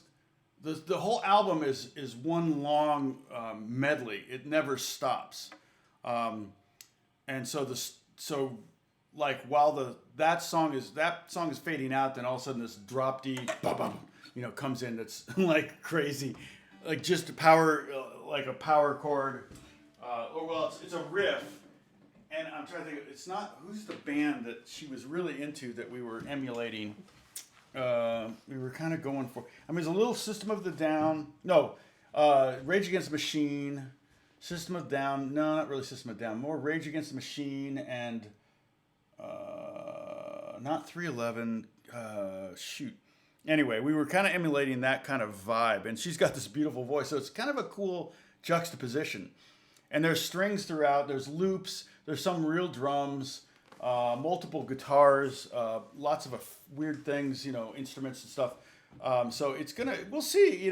We're trying to figure out how to present the album. That's the real challenge right now. Is once she's done mixing it, she's going to present it to some people. And we were just talking about maybe trying to do some kind of like art installation thing where you actually go to experience. You have to go there to experience the record. Like you can't. Every room would be a different song, or you would. I'm not sure. We're still trying to figure out how it's going to happen. So, because it would be hard to perform live, it would cost a lot of money to perform live because of the strings and everything. So it would almost be better to rent a venue, and that would have multiple rooms, probably in West Hollywood somewhere, and then. Work with artists that can do some representational art for the different songs, but have it. So that's we're still just kind of brainstorming on how we're going to present this music, and then we'll make it available so you can still listen to it on Spotify and all that kind of thing. But it would be David totally that song in particular, just because of the nature of that instrument, totally had like because Page would play in Dadgad. He would tune his 12-string in Dadgad. So it sounds like Jimmy Page playing a 12-string in Dadgad is what that sounds like a little bit. So let's see. Except when I went to the B flat in the melody, that would probably clash unless you were playing a G chord without a third in it. So if you were playing guitar shift, if you were playing like this G chord here and playing, not hitting the fourth string or fifth string, then that would be the same as a G. That would be technically a G5 chord. So it could be either a G minor or G major. It doesn't really matter. But I think we'll see what. Yeah, it kind of has a medieval sound, really, Leo. Thanks, Dave. Yeah, and Hook, you're right. It's a big sip right there from changing chords or changing guitars, not changing chords. Gary, do not make that number 10. Every time Tom changes a chord, you have to take a sip. You actually would probably have people dying from. You can drink too much water, right? Isn't that a thing? Like if you drink too much water, it's like this weird disease you die of having too much water. You actually drown yourself in water or something. So what is that disease called? I can't imagine doing that. Mugu Mugu is here. Hi. And Bonnie and Jim, did you ever answer my question that I asked at the very beginning? Are you in the same room or different rooms? Oh, okay, I can't remember. I can't go back that far in the stream here. Yeah, it would be waterlogged, but that's like a piece of wood. It can be waterlogged, but it's called hot. No, water toxic hallucinations. Weird. It's a real thing, right? No more stuff. That's fine, Bob. I'm not too far behind you on that front, so that'll make for a totally different live stream. I'm gonna have to set a camera up in the bathroom so I can continue the lesson. That's crazy. Let's see, Gary. I think I've never been so hydrated. You can mess up your electrical balance if you lose too much salt and other minerals. Oh, interesting. Okay. So, but salt water will kill you. So it's like, wait, how do you work this out? It's like, what's it? The guys on the on the shipwreck and they're floating on a piece of wood and it's like water everywhere and nary a drop to drink.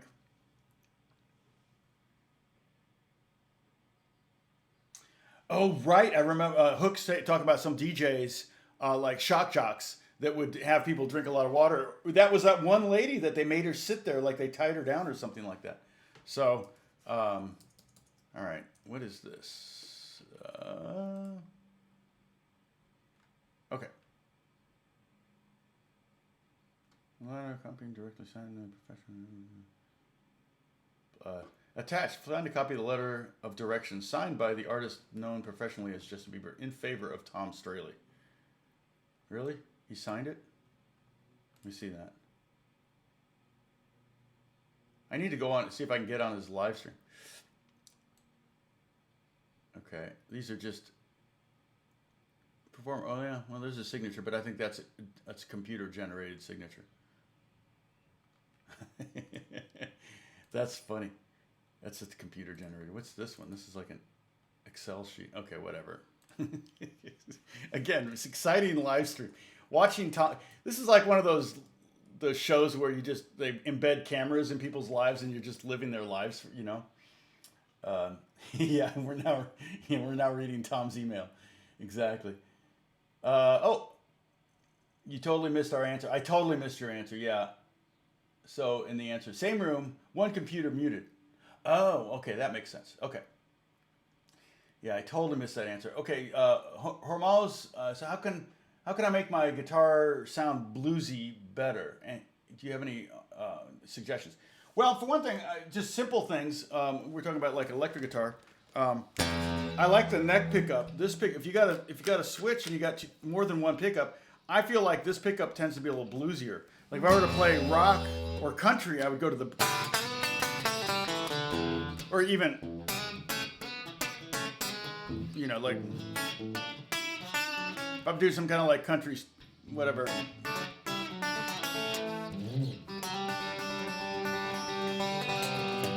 If I were to do some kind of country picking, I would use that pickup. But then if I'm going to go to blues, that hollow sound. And then, as far as if you're playing through an amp or whatever, get a little gain to it. Don't play too clean, but don't play too distorted. A lot of guys and gals will put on like heavy metal distortion. You do not want that. You want it to what you want is, and this, I don't know if you can hear it. This is, I'm using Amplitude, which is a plugin, and I have it in Logic. So let me turn this up quite a bit. Hopefully I won't blow you away. I got delay on it. Let me turn off the delay.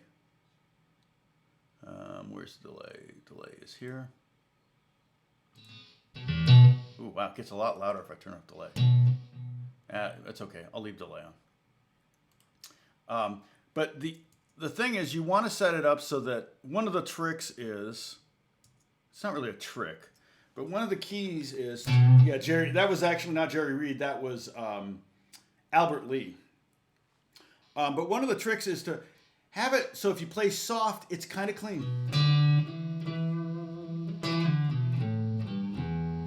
And then if you dig in, it gets gainy. So a good amp will do that.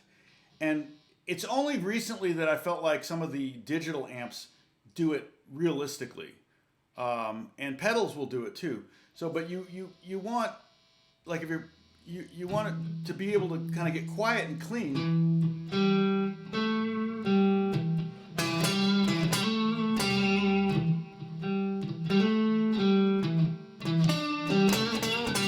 Do you hear the? I don't know if you can hear the difference, but one gets more distorted the harder I play.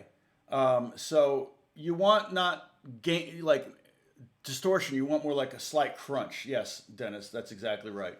So that would be another way to get a bluesier tone out of your guitar. If you're playing electric, I'm talking here. Don't like do heavy metal gain sounds because it's just not going to sound as bluesy. You want it to sound like it's loud, but not like it's a Marshall cranked on 100,000. So yeah, it's about a good balance. Let's see. Uh-oh, Ed's wife is looking over his shoulders. It's like, this was supposed to be my time, baby. It's just me and Tom. Don't you understand that? And she's like, no. I want to watch too. Come on, I want to learn guitar. Uh-oh. She's ready for another blues lesson. Here you go, Ed. Is that a wink and a nudge right there? I just watched that Monty Python bit yesterday because I was just remembering nudge, nudge, crunch, you know. Yeah, neck pickup. I really like the neck pickup for Dennis.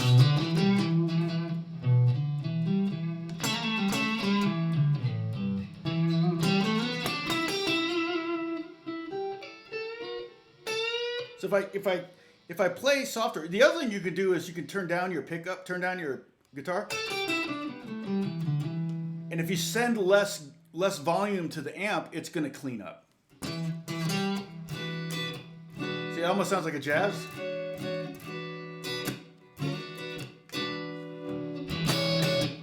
But then I turn the volume back up and it starts getting all gainy again.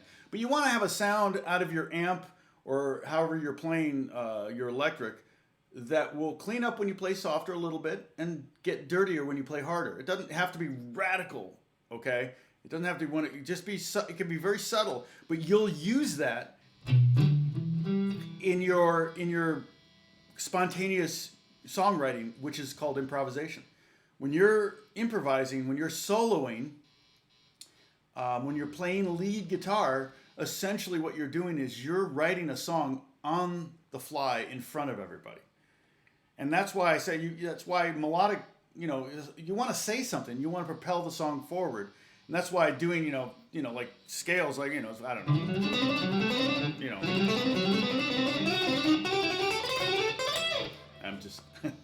I'm not a shredder anymore. I never really was. But doing that kind of thing isn't really, it might be the moment for someone if you're doing some like insane, 250 beats per minute Texas swing stuff, of course, that's what the moment's called for. But that's another kind of thing. So, and then, you mean type of bending or sliding? Yeah, and yeah, definitely sliding and bending is going to make you, we'll talk about that more, maybe tomorrow if I do that. But bending, definitely, and vibrato, I think vibrato is a big part of it. That, what kind of vibrato are you going to have? That's your signature. There's, I can play a very shallow, narrow vibrato. I can play a very, it's kind of very shallow, slow vibrato. I can play a shallow, fast vibrato. I can do a deep, slow vibrato. That's kind of extreme, or a deep, fast one. Like a lot of guys, you can. A lot of times you can get to the point where you can tell what guitar player it is by one note, because you go, oh, that's B.B. King, or oh, that's Stevie Ray Vaughan, or that's Albert King, or Albert Lee, or well, not Albert Lee, BB King, Albert King, Albert. I can't think of. There's another Albert. So yeah, that can definitely. But and then slides.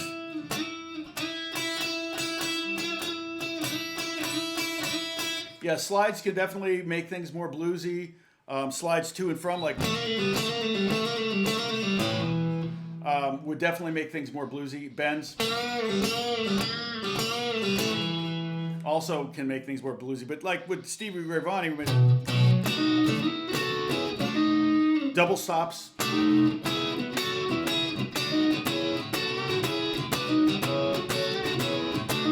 That kind of stuff too, where you're just kind of really sloppy on the strings, trying to make it as noisy as possible. But he would do this.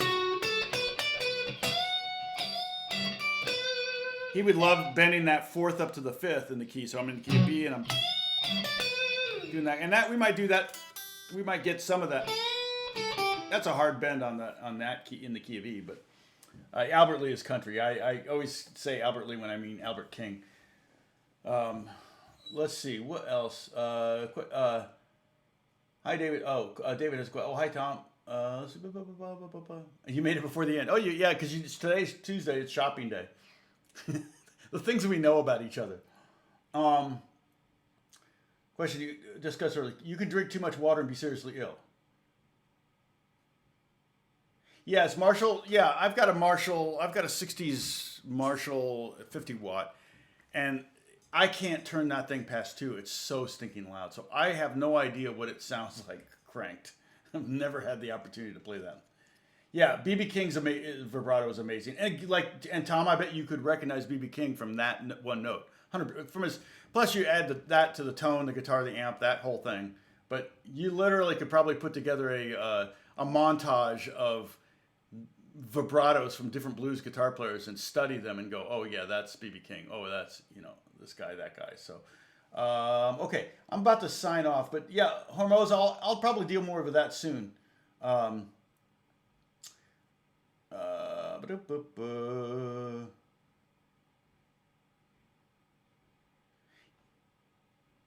Yeah, Dave, we were just talking about that.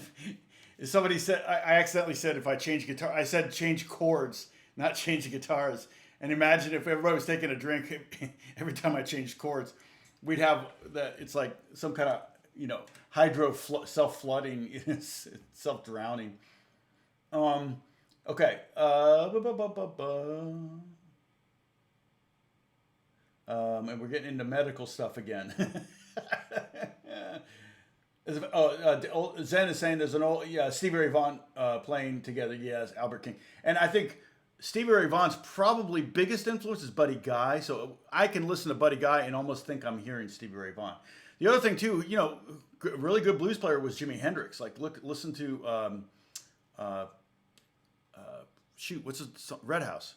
And there's all sorts of versions of Red House out there, so you can hear him playing lots of different versions. All right, so oh shoot, Kathy's having Zoom lesson and is still having eye pain. Dang, it's probably looking at too much screen. I run the risk of that, but I'll sometimes get a headache behind my eye, and it just is brutal. So she may have to get an eye patch if it's just one eye. She may have to go to one eye and she can experience the world in my 2-dimensional reality. I give my son a hard time. I say, hey, if he's never beat me at tennis. Alex, are you watching?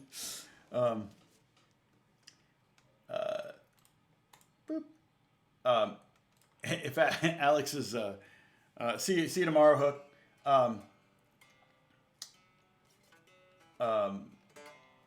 But if Alex gets close to beating me in a set or something, I say, okay, you need to close your left eye so we can be even now and see how I'm seeing it. Of course, totally unfair because I've only ever known that, so I don't really have any options.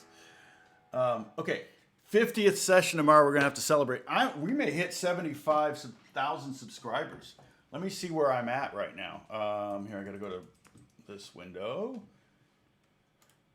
74,752. 5,400 new subscribers in the last 28 days. That's pretty crazy. So my view count's kind of slowly moving back down to more realistic territory. Again, it's almost, well, so there's, in the last 48 hours, I have 18,000 views. 10,400 of those are the 7 tips for older beginners. So more than 50%, probably 60% of my view count is from one video. And that, almost all of that view count is from YouTube actually, you know, I think I need to do a white balance. Well, yeah, that's not very good. That's not the right color. But almost all from one video, which is dangerous. I try not to count on the income from YouTube. It's dangerous because if they stop promoting that one video, then I'll lose 60% of my revenue. So if I start to think too much like, oh, you know, this, I can really count on this, I got to be real careful. But let's eat cake together. Ooh, that sounds like a good idea, Potato. Okay, everybody's got to go. That's awesome. My new guitar. Oh, yeah, okay. And I may do an unboxing. If I'm supposed to get it today, of course, it's hard for me not to open it. But yeah, maybe I'll save it for tomorrow and I'll do the unboxing of this instrument tomorrow. Watch it be crushed or strings broken or something like that. I've actually gotten guitars where the strings are broken. I'm like, really? You know, but hopefully it's not ridiculously out of tune because it's basically like an auto harp that you play with a bow. So it could be a lot of tuning, and it's a 1-to-1 gear ratio. It's an auto harp to peg things with a crank, and yeah. So we'll see. If it's not in tune, I'll probably just show it to you and then set it aside, and I'll play with it later. Okay. All right. Thanks, guys. Homar. Oh, she's Zen sharing a video with you. Let's see. What was the video? What was the video, Zen?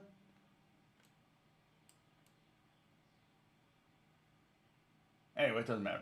Okay, I'll talk to you later. Thank you so much. We're going to end the stream right now. I'll see you tomorrow and maybe see you a little bit on Discord, okay? Oh, a hurdy-gurdy, yeah. No, it's not a hurdy-gurdy. I kind of want to get one of those. We'll see. I think this guy may make them too. So he's making me a chromatic dulcimer, which I have a diatonic dulcimer, but I want a chromatic one. So, and not a hammer dulcimer, but a strumming dulcimer, a lap dulcimer. Okay. Oh, the Stevie, oh, the kid, oh, yeah. Okay, talk to you guys later. Thanks so much. Bye-bye.